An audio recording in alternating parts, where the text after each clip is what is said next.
I'm Autumn.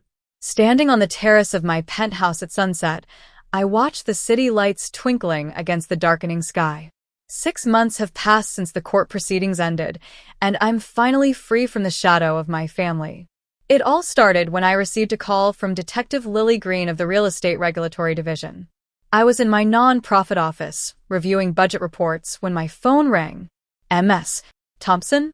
I need to ask you some questions about the penthouse at 568 Ocean View Tower, Unit PH1, she said. The coffee in my cup had long gone cold, and outside the window, the city carried on as if nothing was amiss. I was aware of the property, of course, but I was shocked to learn it was listed for $2. $3 million. I only found out about this 4 days ago. According to the county records, I was the sole owner. Yet the listing showed my brother, Ethan, as the authorized agent with power of attorney to sell. I hadn't granted this power of attorney, nor had I signed any documents authorizing the sale. And I had no idea he used my properties as portfolio examples to obtain his real estate license.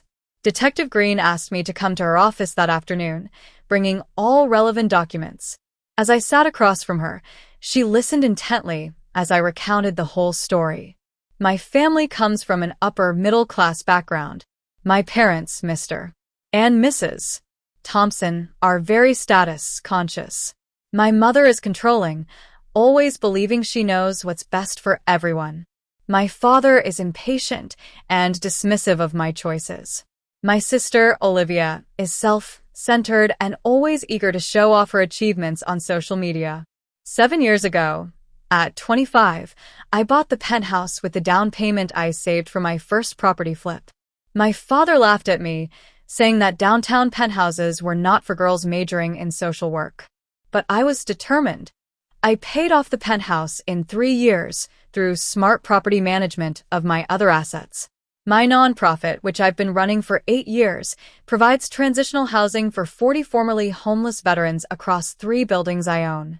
I work long hours for a relatively low salary, while I could have made much more in corporate real estate. But my family always belittled my work, calling it a little non-profit hobby.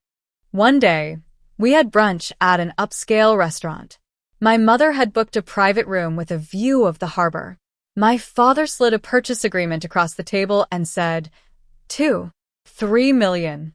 All cash offer, no contingencies, closes in 21 days. Olivia leaned over and said, "That's below market value, isn't it?" My mother claimed it was a smart business move, saying they'd been managing the property while I was busy with my nonprofit. I asked when they listed it. My father said it was 3 weeks ago, with that familiar impatient tone, as if I should be grateful. Ethan, who had failed a real estate licensing exam twice and once borrowed money for a trip to Greece instead of business expenses, was handling the listing. He wasn't at the brunch because he was showing the property to the buyers. Olivia's phone buzzed. "Ethan says the buyers love it and are talking about renovations," she said. My home, my walls, were being discussed as if it was already theirs. I found an email in my spam folder, a notification about the sale, which I'd filtered out all family messages 6 months ago. During the investigation, Detective Green found that the power of attorney Ethan filed was forged. The ink dating showed it was created recently, but dated 2 years ago, and the notary seal was fake. The sale had progressed quite far. The listing went live 3 weeks ago. There were 6 showings and 3 offers, and my parents accepted one from a couple relocating from San Francisco. The earnest money was in escrow, and the inspection was scheduled.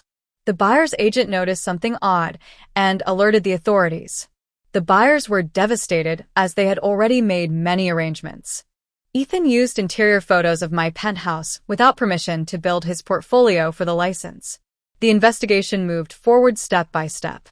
Financial records showed my property portfolio was worth $13.5 million, and my non-profit salary was $45,000 a year. Handwriting analysis confirmed the forged signature. Interviews with my family revealed their self-justifying statements. The buyers sued for their losses, which came from my parents' retirement account as their insurance wouldn't cover fraud. The Real Estate Board revoked Ethan's license permanently and fined him $40,000, referring him to the district attorney for criminal prosecution. I filed a civil suit for attempted theft, emotional distress, and defamation. The DA charged them with wire fraud, forgery, and identity theft. Ethan took an 18-month deal, eligible for parole in 9 months. My parents got probation and 250 hours of community service each, along with court-ordered restitution of $150,000 for my legal fees and emotional damages. Their appeals were denied 3 times. After the legal proceedings, I created a spreadsheet called The Invisible Cost. It included all the times my family ignored my work, the public humiliation on my 29th birthday when my mother asked when I'd get a real job in front of her friends, the money I'd spent on family over the years, the missed opportunity to share my penthouse success with them, and the lack of recognition for my sobriety anniversary. Olivia tried to reach out through a mutual friend, saying my parents wanted to apologize. But I knew their remorse was just damage control. I've set firm boundaries. No more birthdays, holidays, or casual check-ins. My non-profit has expanded, opening a 4th building with a capacity for 65 veterans. The city has commended our work. My property portfolio has also grown.